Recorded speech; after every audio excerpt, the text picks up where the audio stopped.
Iran ও যুক্তরাষ্ট্রের যুদ্ধবিরতির ঘোষণা আন্তর্জাতিক বাজারে ইতিবাচক প্রভাব ফেলেছে। ইতিমধ্যেই বিশ্ববাজারে কমেছে তেলের দাম। তবে এর প্রভাব বাংলাদেশে কতটা পড়েছে, পেট্রোল পাম্পগুলোতে তেল সরবরাহ ও দামের কোনো পরিবর্তন এসেছে কিনা সেটি এখন দেখার বিষয়। আমরা এই মুহূর্তে রয়েছি রাজধানীর ব্যস্ততম একটি পেট্রোল পাম্পে এবং এখানকার সর্বশেষ পরিস্থিতি আপনাদের দেখানোর চেষ্টা করব। দর্শক, একটি বিষয় জানিয়ে রাখি, যুক্তরাষ্ট্র ও ইরান শর্ত সাপেক্ষে 2 সপ্তাহের যুদ্ধবিরতিতে রাজি হয়েছে। এই খবরে বিশ্ববাজারে তেলের দাম কমে গিয়েছে। যুদ্ধবিরতির অংশ হিসেবে হরমুজ প্রণালী আবারও খুলে দেওয়ার কথা বলা হয়েছে এবং দেখছেন যে এর প্রভাব বাংলাদেশে কিন্তু এখনও পড়েনি। আমরা দেখছি পেট্রোল পাম্পগুলোতে এখনও দীর্ঘ লাইন দেখা যাচ্ছে, ঘন্টার পর ঘন্টা ধরে অনেকে অবস্থান করছেন। এ বিষয়ে আমরা কথা বলবো সাধারণ মানুষের সাথে। করছেন আমরা যখন স্বাভাবিক হওয়ার কথা, কিন্তু অনেক সিরিয়াল স্বাভাবিক হয় কিনা তো বলা ঠিক নেই, বলা যায় না। হরমুজ প্রণালী তো আজ থেকে খুলে দেওয়া হয়েছে, হ্যাঁ, আবারও তেল আসবে। গ্যাসে শনিবার বলছে সব পাম্পে তেল পাবো, কিন্তু এখনও কোনো পাম্পে তেল নেই, অনেক পাম্প বন্ধ। এটাতে 6টার সময় আইছি, এখন বাজে 3টা 20। সিরিয়াল দিয়ে হবে পাম্পের তেলের ঘরে আসলাম আর কি। দর্শক, দেখছেন যে অনেকেই কিন্তু ঘন্টার পর ঘন্টা এখনও লাইন ধরে দাঁড়িয়ে রয়েছে তেলের জন্য। বিশ্ববাজারে তেলের সংকট দূর হলেও এখনও পর্যন্ত বাংলাদেশে তার প্রভাব কিন্তু পড়েনি। সাধারণ মানুষ এখনও উদ্বিগ্ন, কতদিন পর্যন্ত তাদের এই লাইনের পর লাইন ধরে দাঁড়িয়ে থাকতে হয়। দর্শক, যুদ্ধবিরতির খবরে বিশ্ববাজারে আজ কিন্তু রেন্ট ক্রুডের দাম 15.10 ব্যারেল প্রতি $92 কাছাকাছি নেমে যায়। যদিও যুদ্ধের আগে পরিস্থিতির তুলনায় তা এখনও বেশি। যুদ্ধ শুরুর আগে জ্বালানি তেলের দাম ছিল ব্যারেল প্রতি গড়ে $70।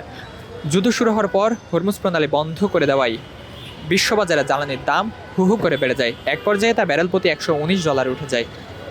এরপর অবশ্য দাম কিছুটা কমেছে এবং দাম কমার আশ্বাস আবারও কিন্তু দিচ্ছে।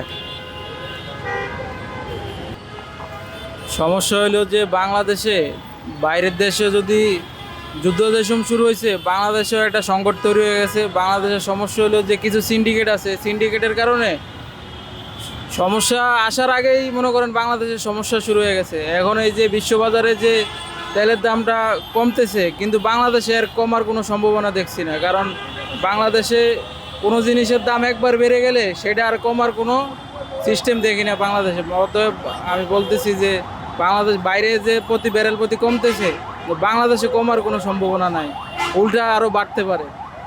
আপনি কত সময় ধরে দাঁড়িয়ে আছেন? আমি এই যে আমি লাইনে দাঁড়ানোর সময় স্টপওয়াচ চালু করছি, আমার প্রায় 2 ঘন্টা লাগতেছে। এখন 2 ঘন্টা ধরে দাঁড়িয়ে আছি। এখন কোন সময় তেল পাবো বুঝতেছি না, মনে হয় যে আরও আধা ঘন্টা লাগতে পারে।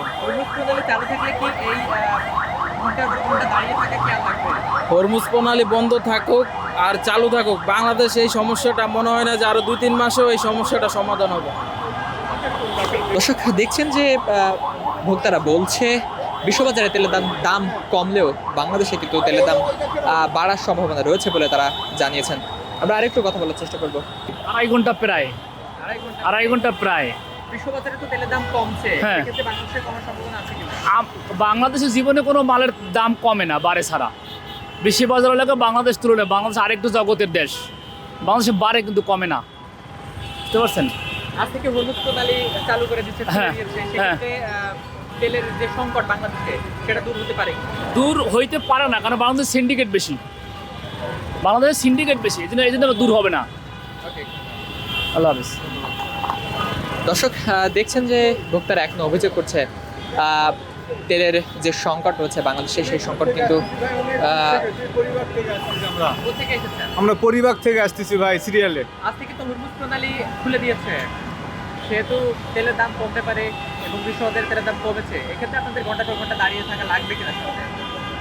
আমরা তো এখনো পর্যাপ্ত তেল না পাওয়া পর্যন্ত আমাদের বিশ্বাসে আসতেছে না। আমরা তো অনেক দিন থেকে শুনতেছি, সংসদে মন্ত্রী বলতেছে তেলের কোনো সংকট নাই, তারপর আমরা কোনো পাম্পে গিয়ে পর্যাপ্ত তেল পাচ্ছি না। ঢাকা শহরের ম্যাক্সিমাম পাম্প বন্ধ, হাতে গোনা কয়েকটা পাম্পে তেল দিচ্ছে। আমাদের জনগণের ভোগান্তির শেষ নাই। এখন তো পর্যাপ্ত পরিমাণে তেল আসার কথা, এখনও তো আমরা কোনো পাম্পে তেল পাচ্ছি না ভাই, কোনো পাম্পে আমরা পর্যাপ্ত তেল পাচ্ছি না। এর আগে একটা পাম্পে দাঁড়াইছি সিরিয়াল দিয়ে, লাস্টের দিকে বলছে আমাদের মজুদ শেষ, সেখানে 2-3 ঘন্টা কাটায় আসলাম। বাঙালি হিসাবে লজ্জা বোধ করতেছি আমরা এখন এই দেশে জন্মগ্রহণ করে। মনে হচ্ছে যে আমরা কোনো একটা পাপের প্রায়শ্চিত্ত করতেছি, আমরা এরকম অবস্থা হয়ে গেছে। দর্শক দেখছেন এখনো পর্যন্ত ঘন্টার পর ঘন্টা ধরে তেল নেওয়ার জন্য লাইনে দাঁড়িয়ে থাকা লাগছে। আরেকটা বিষয় জানিয়ে রাখি, যুদ্ধের পর ইরান হরমুজ প্রণালী বন্ধ করে দেওয়ায় বিশ্ববাজারে জ্বালানি তেলের দাম হু হু করে বেড়ে যায়। এক পর্যায়ে তা ব্যারেল প্রতি $119 উঠে যায়। এরপর অবশ্য কিছুটা কমে গিয়েছে। আমরা এই মুহূর্তে অবস্থান করছি রাজধানীর একটি ব্যস্ততম পেট্রোল পাম্পে এবং এখানকার সর্বশেষ পরিস্থিতি আপনাদের জানাচ্ছি।